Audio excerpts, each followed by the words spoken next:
Hello, everyone. Welcome to book club number 37.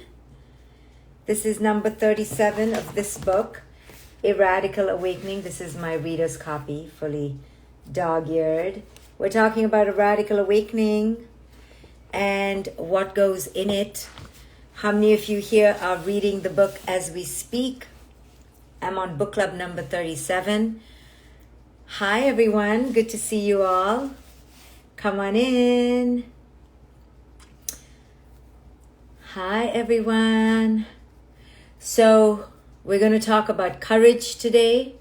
What does courage mean? What does it mean to live a courageous life? Gabby, you reading the book? What page are you on? Did you just start? Come on in, guys. Book club number 37. We're going to talk about courage. You read it already. Indy, Sam, Forever. You read it back in May. It's a fantastic book. Listening to it on Audible. I'm reading your Bible, Luciana. It's very confronting, Dalreen says. Why is it so confronting? What is the confronting part? Listening to audio and reading. Cheryl, you finished it. Halfway through. Can't wait to start. Deconstructing patterns. I'm keeping the ego at bay. You bought 2 books. Seashells Ninja. Finished it today. I love it. I'm happy you're reading it. So why is it confrontive? Courage to me is acknowledging the need to work on myself after everything that has happened in my past. I love it. What is courage to you? Write me your definition of courage. Aripa has listened to it a few times already, confronting so many ingrained limiting beliefs. So do you believe in marriage anymore? Orna asks. Bought 3, giving them away as my gifts. So whenever people ask me if I believe in this or I believe in that, I say the point is not to believe. I'm trying to not believe.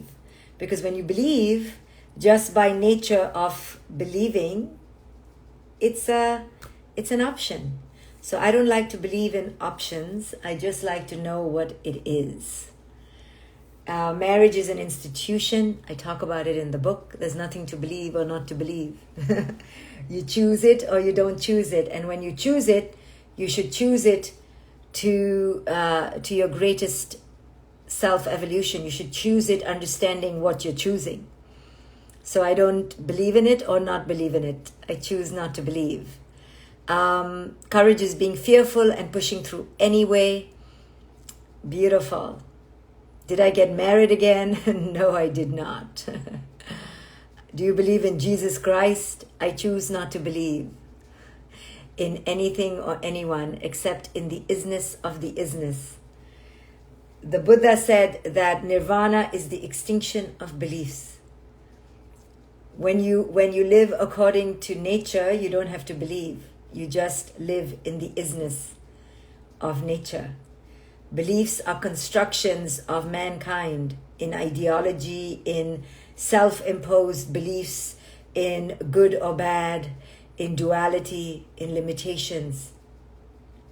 When you live according to the isness, there is no need to believe.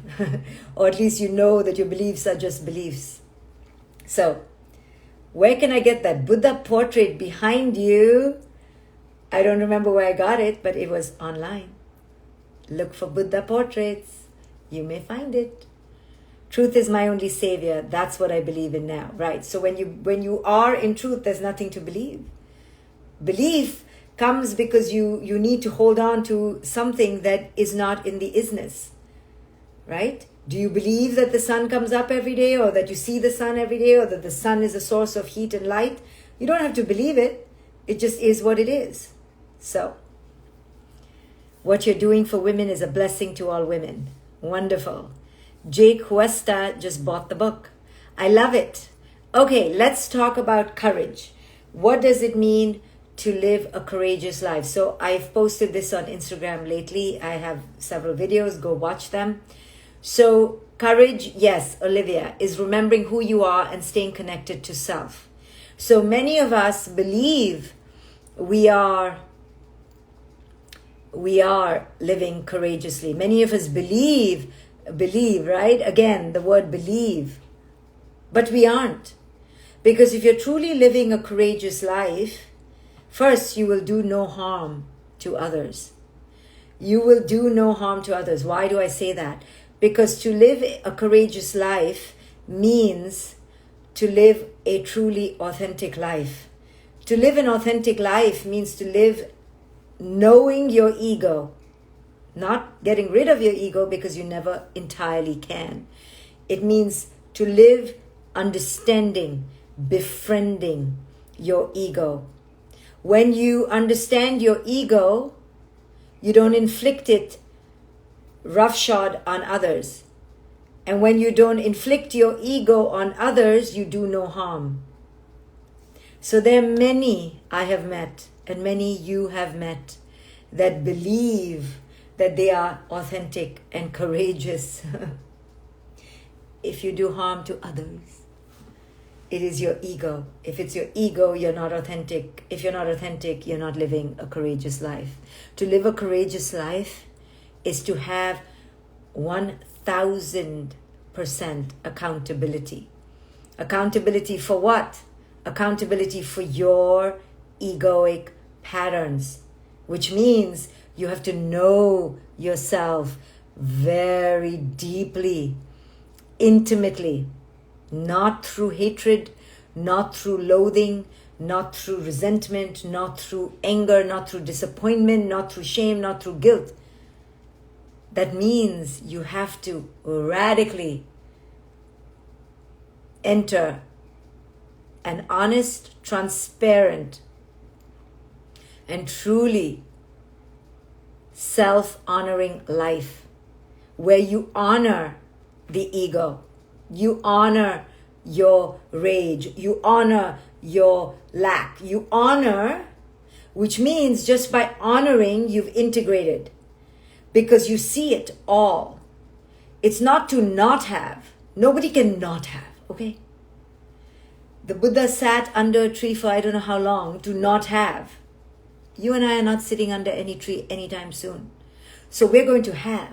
So it's not about not having. It's about integration. What is the ego trying to tell me? What is the ego trying to protect? What is the lack that I haven't healed? Knowing yourself and evolving is a mastery. Beautiful. Of course life happens now. She writes, I'm not there 100,000% yet. I'm doing great, but I have to work on breaking my ego daily. I guess progress is better than doing nothing. Progress is all there is. There is nothing better than process, than progress. There is nothing better than the process, and process is progress. Finished. End of the situation, the dialogue, the conversation. You're in it now, you're in it now, you're in it now, you're in it now. So, when we are not fully self-acknowledging, self-honoring, self-accepting, all parts. So on page 311, I write, integrating all our broken pieces. This is from A Radical Awakening, my tacky reader's copy. Page 311, integrating all our broken pieces. Having compassion for ourselves means accepting all the parts of ourselves. Yes, the good, the bad, the ugly. We even need to have compassion for the part of us that cannot have compassion for ourselves. We must observe all our parts as a loving mother might observe her little children, considering each of them worthy of acceptance. She doesn't just pick the tall ones or the pretty ones. She finds something endearing about all her children because she understands how they came to be. In the same way, we too can challenge ourselves to see all parts of ourselves as worthy of understanding. We have the part of us that is imperfect and the part of us that doesn't like our imperfection. We have to accept both. Compassion for all sides of ourselves. We have the self-critical side of us that we need we think needs to be killed off and buried. And indeed, she may need this. But the only way to do this is to first have compassion for the self-critical side of us. When we show this part understanding and care, it diminishes. This is the point of compassion, to understand all our parts, even the parts that aren't compassionate and caring. If we are jealous of our friend, for example, and we feel guilty about it, we have two parts of ourselves that need our compassion, the jealous side and the side that reacts to this jealousy. Do you see what I mean? Sometimes we may have 3 or 4 sides to ourselves, all demanding our understanding. Simply cutting off parts of ourselves is not the answer. It will only further exacerbate our self-loathing. Only when we understand and integrate all parts of ourselves do we enter a state of equanimity. This is especially true of our anxiety and anger. The more we denigrate the parts of ourselves that are prone to either, the more they grow. The only way to become less of anything is to first accept its presence. The more we resist anything, the more it grows. So, acceptance is like magic. Entering wholeness means something different from self-esteem or self-affirmation. True self-compassion is not interested in high self-esteem or thinking highly of yourself. It has nothing to do with feeling good about ourselves and everything to do with simply accepting ourselves. The goal of self-compassion isn't to be more joyful or more of anything. It's simply to be one thing only, self-accepting. We don't need to see ourselves as better than or worse than. There is zero judgment or comparison. We should just see ourselves as we are and allow ourselves to be. Even if we are judgmental, we must see ourselves, this part of ourselves, with compassion. So, here's the thing. We haven't learned to have radical accountability, yes? So because we don't have radical accountability moment by moment, we have fooled ourselves to believe that we are entitled in some way. Entitled to what? Entitled to whatever our belief system says we are entitled to. I'm entitled to that person loving me forever. I'm entitled to that person giving me more money. I'm entitled. So if they don't give it, I take it. And when I can't take it, I loathe them for it. Most couples that go wrong, astray, talk about this, right? They enter this place of entitlement. Oh, you're not my way, I kill you in my head. You no longer exist for me. I had a friend who told me that I don't exist for her anymore. Why? Because I chose to disagree with her. I chose not to go along with her story. Okay, I kill you off. How ridiculous. What she's saying is that she cannot accept all parts. Sorry, my hair is like annoying me. She cannot accept all parts of herself. So she cannot allow anybody else to not understand her completely because she doesn't understand herself completely. So because she doesn't understand herself completely, when I don't understand her, she's like, I cut you, I cancel you, right? So people do this all the time only because they themselves cannot fully integrate and accept themselves.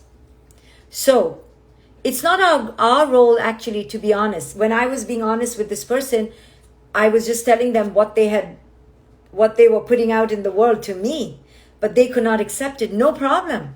I don't have to be resentful now. I don't have to be ununderstanding. I need to understand. Okay, I get it because I understand myself. When you understand yourself and you see your own versions of your own panic and fear and anxiety manifesting itself in all sorts of ways, you can understand other people's panic and fear coming out in their ways. Now, it doesn't mean that you have to accept abuse. It doesn't mean you stick around when someone is betraying you, when someone is stealing from you, when someone is degrading you. You walk away. But you understand that they are out of alignment, not because of you, right? So as you begin to clean up your own inner space, you don't take on the bullshit of others and you don't do harm through your ego. You really begin to become a healing presence in the world because you are healing toward your own many inner children. And because you are healing and accepting of your own inner children, you understand when someone else around you cannot take it for their inner children. They're so cruel to their inner children that they project on you. Whatever they're projecting on you is how they feel about their own inner children. So this person who was canceling me was actually cancelled in her own life and was cancelling herself. So because she cancels herself, she cancels me. And that's what happens to many of us. But we do it too. We do it to others too. Oh, you don't believe in Jesus Christ? I cancel you. You don't believe in heterosexuality and you're homosexual? I cancel you. You know, we're canceling everybody.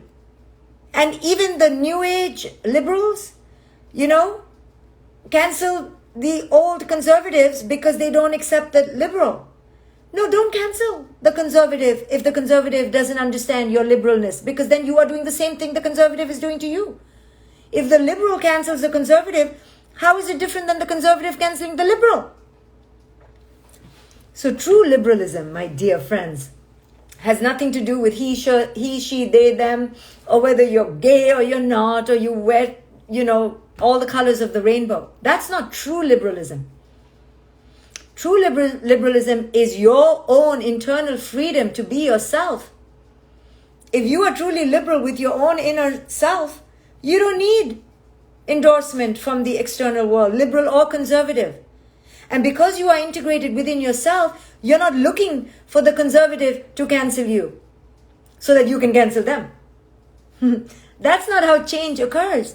Mother Teresa said, no, I will not go for an anti-war rally. She's like, I'm not anti-anything, but take me to a pro-peace, I'll go. So whenever you resist another, however wrong they are, you are doing the same thing they're doing to you. And that's why Mahatma Gandhi, in his non-violence, said non-violence. Because when the British were ruling India, the way he had to fight it, but not fight against it. He had to fight the systemic injustice of it. So there was no person to fight. Therefore he told the Indians, no violence. Because we're not fighting a person. We're fighting ideological rigidity and ideological conservatism and ideological warfare. And ideological warfare cannot be fought by weaponry. It must be fought by morality, by righteousness, by energy. And that's what Mahatma Gandhi did. And that is the radical way to create change. Now it's very hard because you're standing there and you're getting beaten. If you watch the movie Gandhi, you will see. Go watch the movie Gandhi and see how they took a beating. Because they understood that if they beat back, it was just going to be senseless warfare. So it is with us. The reason why we project warfare onto the other is because we are grossly dislocated within our own being. So when you ask me, do I believe in Jesus Christ, or do I believe in marriage, or do I believe in gay or straight, I will not answer you. I will try not to answer. I will not answer it because ideology is the cause of warfare. When you suspend beliefs, you are the greatest liberal. So liberalism is freedom from beliefs, not I believe in liberal views. That's still a liberal view. Liberalism is to be free of the view. When you're free of the view, you can be in essence, and you do not look at the other as are they coming toward my liberal side? If you have a side, you're not liberal anymore, because liberalism includes the whole thing. Do you understand? This is radical politics.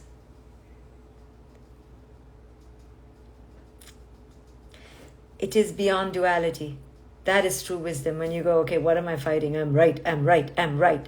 And I'm killing the ones who are wrong. I'm full of shit. Gandhi understood this. Martin Luther King understood this. Mother Teresa understood this. That's why in our lifetime, Nelson Mandela understood this. That's why in our lifetime, we can only have 5 icons who truly understand and lived the politics of detachment. They didn't just believe in it. So whenever somebody asks you, do you believe in something? And you go, yes, I do. You're not truly a liberal. Liberalism is the liberation from the clutches on your mind through ideological beliefs.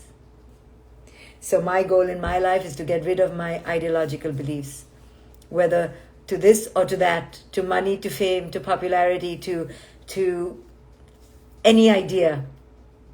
And the only place you end up after you let go of your ideological attachments is liberation.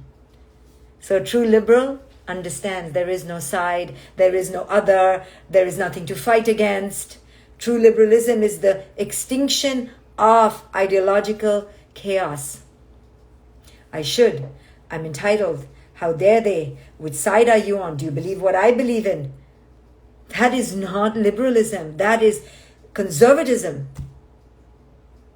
So if you really want to be radical and you really want to cut the bullshit that's happening in this world, stop being part of it. And part of the way to stop being part of it is to understand your own conservatism. And how do you begin to understand your own conservatism? Is you begin to see it in your own psyche. Oh, I only like my this part. I don't like my that part. I only like my eyes. I don't like my smile. I only like my smile. I don't like my boobs. That is such conservatism. Or even saying, I don't like conservative people. Now, I have been prey to loathing certain conservatives myself in the recent past of our American democracy. So what to do? I did it. I loathe. But I tried to understand the ego, but I failed. I hated, I cancelled, I loathed. Now what to do? Now I don't have to deal with it because the person is not in power anymore. But I'm just joking, yeah? I'm just saying that I'm talking, but I have also loathed. I'm always ready and quick to say when I go into the gutter of my own loathing. I cannot accept. I could not accept. So not in this lifetime. Yes, that I accepted that I had to enter loathing. So I tried to loathe lovingly. That's the best I could do. I couldn't do better than that. So you can only do what you can do, but at least understand what is the problem. Mahatma Gandhi didn't act like the British imperialist rule was not in his country. He didn't act like, oh, there's nothing going on here. No, he used his mouth. He used his talk. He used his energy. And he used his power. So I fooled myself to think that's what I did with our last president when I spoke out a bit too much. But anyway, this is not about me. This is about ending the hatred within. True liberation is ending the hatred within. True liberation is understanding the duality that exists in our minds. How do you loathe lovingly? You loathe lovingly when you know that your loathing is coming from your ego and your fear. So, I'm just joking. I didn't really loathe a lot.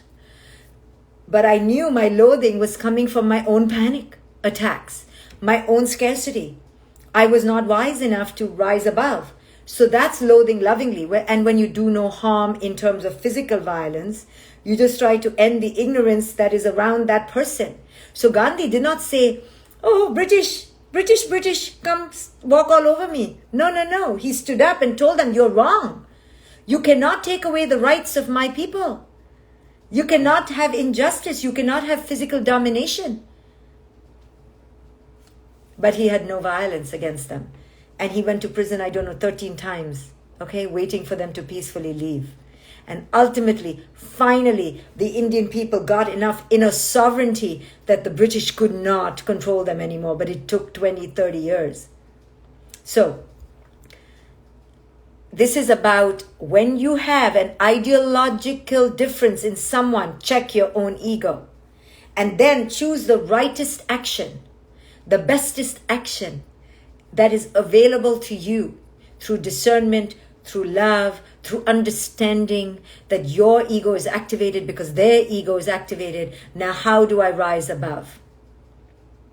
So, Understand, it's not about the president or about the person or about the British or about the white person or the black man.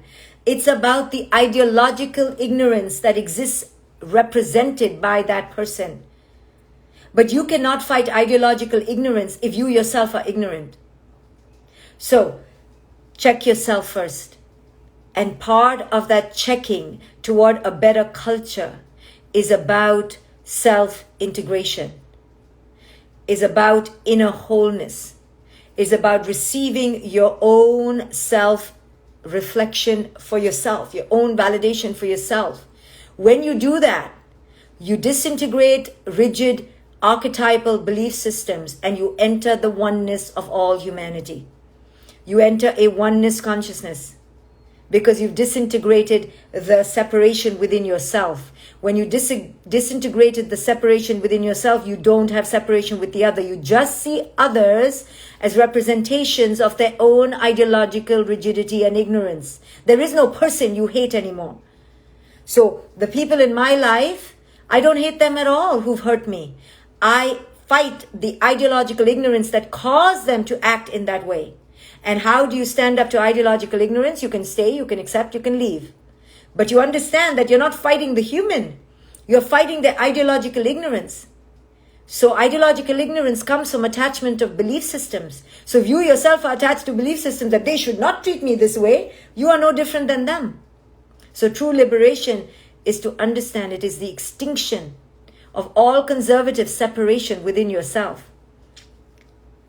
It is the extinction of all rigid superiority within yourself. It is democracy within yourself, which means all your parts are fully accepted. All your parts are democratically allowed to have sovereign entity. There is no hierarchy of, oh, I like this part, I don't like that part. So until we disintegrate the separation that lies within us, which means we stop loathing parts of ourselves, which means we enter radical, honest, accountable self-wholeness and acceptance, we will not heal the other when they are in their ideological rigidity and ignorance, and therefore we will cause warfare, and therefore it'll be ego to ego to ego to ego to ego, and that is what this dimension is about. So true liberation is the liberation from ideological attachments. So don't ask me if I believe in anything. I'm trying very hard not to believe.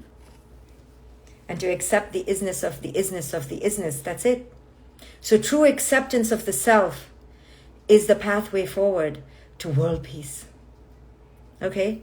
So you can go ahead and have the UN and have the CDC and have the whatever else they have, the Hague and the Davos World Conference.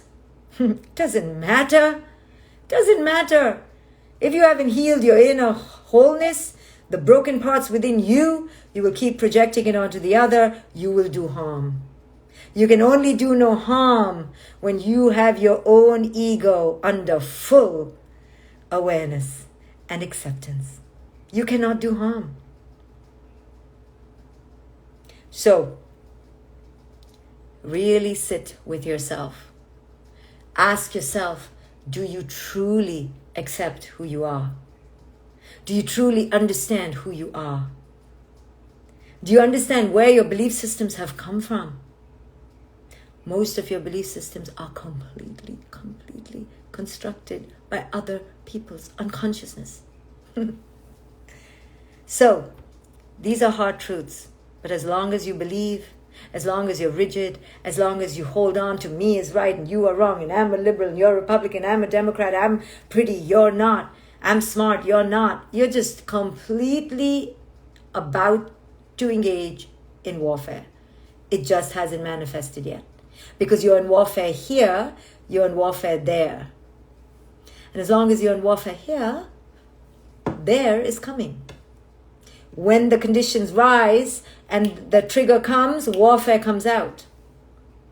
So a world that doesn't focus on self-inner growth and healing, like our world does not, will be a world of unremitting warfare, as it is.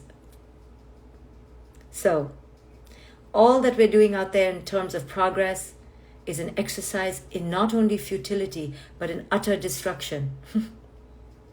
I'm watching destruction about to come. More destruction coming. And we keep doing things from the ego. And we don't heal the inner self. What are we doing? So, without getting frustrated at what is out there, I choose to simply go inward and do my work. Because at least I can do that. So we can always do that.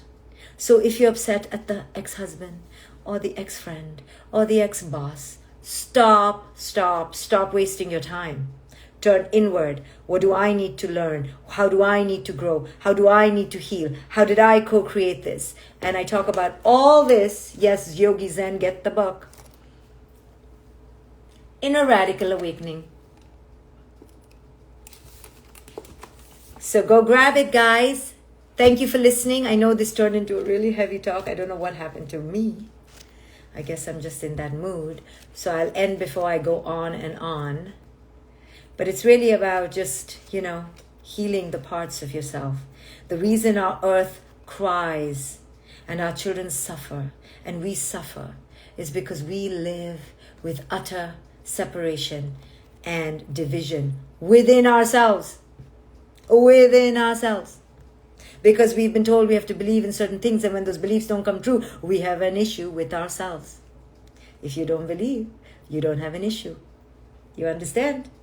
That's just it. Simple rule of life, but no one wants to give up their belief systems. They think that their belief systems gives them comfort. Your belief systems give you suffering.